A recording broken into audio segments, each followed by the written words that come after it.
Voilà, les amis, le hasard fait bien les choses puisque aujourd'hui est un grand jour. Il y a un nouvel établissement vegan qui vient d'ouvrir sur le plateau et je ne pouvais pas refuser de venir tester et vous allez vite comprendre pourquoi. Alors oui, quand je vous dis restaurant, non pas vraiment, c'est un gyoza bar. Mais c'est aussi une épicerie de produits japonais. Alors tout est vegan bien sûr. Et qui est derrière cette bonne idée? Eh bien c'est Umami. Umami Ramen, c'est un restaurant dont je vous ai déjà parlé, que j'aime énormément, qui est excellent. Et ils ont ouvert donc ce deuxième lieu pour à la fois vendre leurs propres produits d'épicerie, mais aussi faire déguster d'autres spécialités. Donc ici, c'est les gyoza.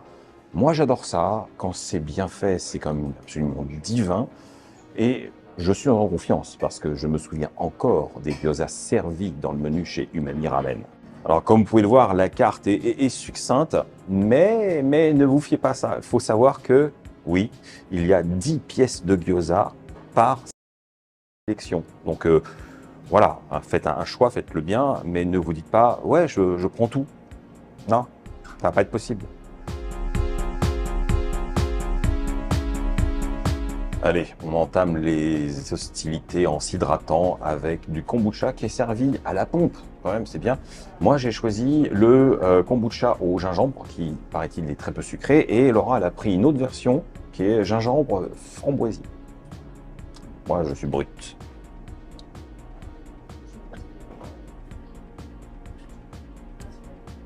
C'est parfait. C'est parfait. Ça ouvre mes papilles pour la suite. Bon, alors, au-delà des gyoza, il y a quand même autre chose. Il y a une salade de pommes de terre traditionnelle, des concombres en salade aussi, et la soupe de miso. Bah, on va tout goûter. Non, je partage avec Laura, hein. On n'est pas comme ça.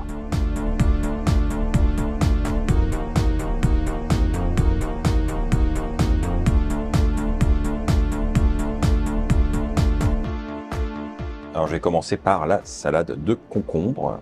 Alors, c'est très sympa parce que le concombre n'est pas découpé en tranches ou en gros morceaux, mais en sorte de ruban comme ça, tout en longueur. Regardez. Oh là là, oh là là, voilà. Bon, j'en mets de partout, donc j'arrête. Et je mange. Hum, hum, hum. Très bonne petite assaisonnement, assez crémeux en bouche. Les graines de sésame noir qui donnent ce petit côté un peu plus boisé sur la fraîcheur du concombre. C'est très bon. Bon, c'est du concombre, mais il a son charme. Il a ce petit côté nippon. Et ça, on aime. Ensuite, ceci, c'est la salade de pommes de terre qui est parsemée de feuilles d'algues, du nori. Voyons ça. Oh là là. Voilà, je ne veux pas tout démonter.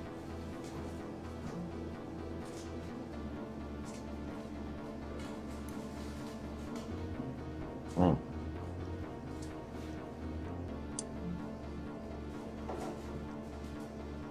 En fait, ce genre de salade de pommes de terre, c'est un classique japonais, mais c'est pas si répandu, je trouve, dans les restaurants, même classiques qu'on trouve.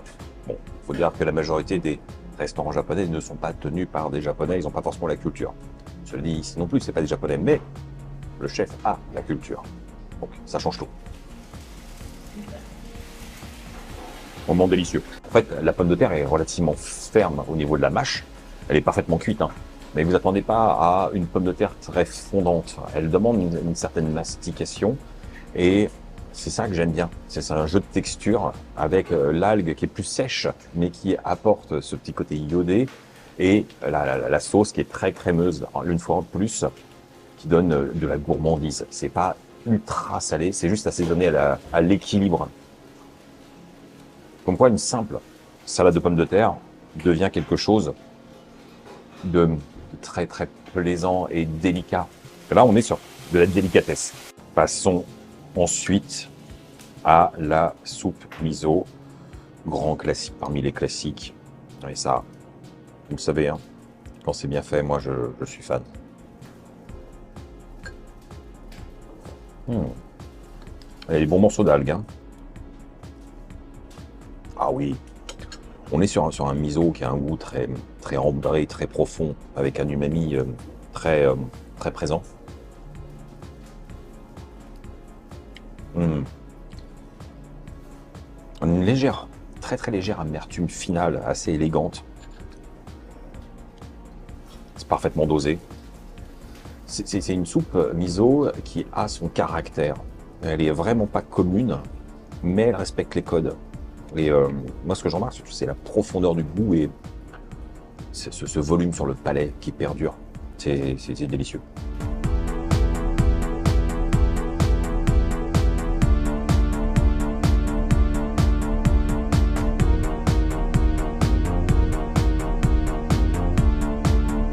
Bon, aujourd'hui, je joue un peu de mes petits privilèges.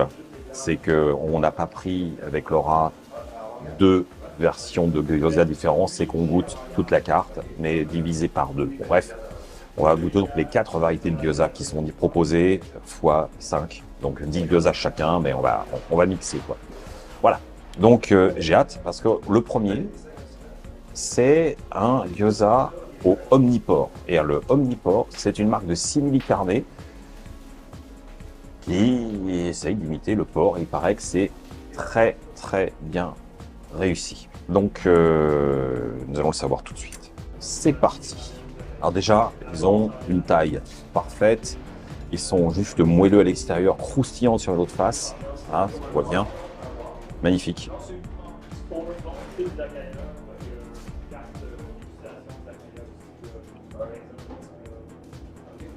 Ouais. Alors, effectivement, on n'est pas du tout sur un parfum ou une mâche qui fait penser à du bœuf ou de la volaille, qui sont généralement les deux simili-viandes qu'on trouve le plus facilement. Il y a quelque chose qui effectivement me rappelle vaguement le porc. Est-ce que c'est extrêmement réussi? Ça, je n'aurais pas à le juger. Honnêtement, c'est trop vieux pour moi. Mais c'est très bon et ça a son petit caractère, ça a son parfum. Je suis content. Je suis content parce que c'est une autre saveur, c'est une autre sensation en bouche. Ouais. J'ai bien fait de venir parce que c'est une exclusivité qu'ils ont ici pour l'instant. Alors on continue dans la gamme des simili. Là, c'est le gyoza Impossible, donc Impossible Food, Impossible Burger, etc. On est donc sur un simili bœuf.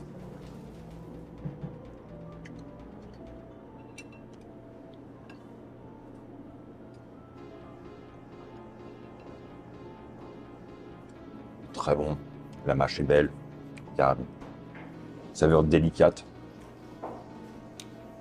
On sent bien et le simili carné et les aromates, la petite pointe de gingembre, tout est bien. C'est très bien. La fête continue, je passe maintenant au gyoza tofu. Voilà, c'est le classique. Ça, c'est ce qui est servi déjà chez Umami Ramen, que je connais déjà bien, donc il n'y aura pas de surprise.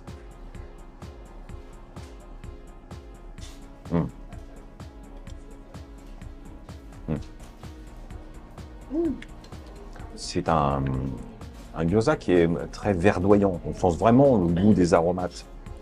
Le tofu est délicat. Forcément, on sait bien que ça n'a pas un caractère de fou, mais ça a cette texture de tofu. Et derrière, voilà, le côté oignon vert, cébette, ce genre de choses. C'est très bon. Et alors celui-là étant un petit peu en dessous en termes de parfum, n'oubliez pas de le plonger dans la petite sauce qui accompagne. Ça va ensemble. On continue, oui. Ah, c'est bientôt fini. Mais là, c'est le gyoza tofu épicé. Et là, on m'a prévenu. C'est puissant. C'est vraiment épicé. Ah, bah parfait. Je mets pas de sauce, je veux pas dénaturer et je goûte.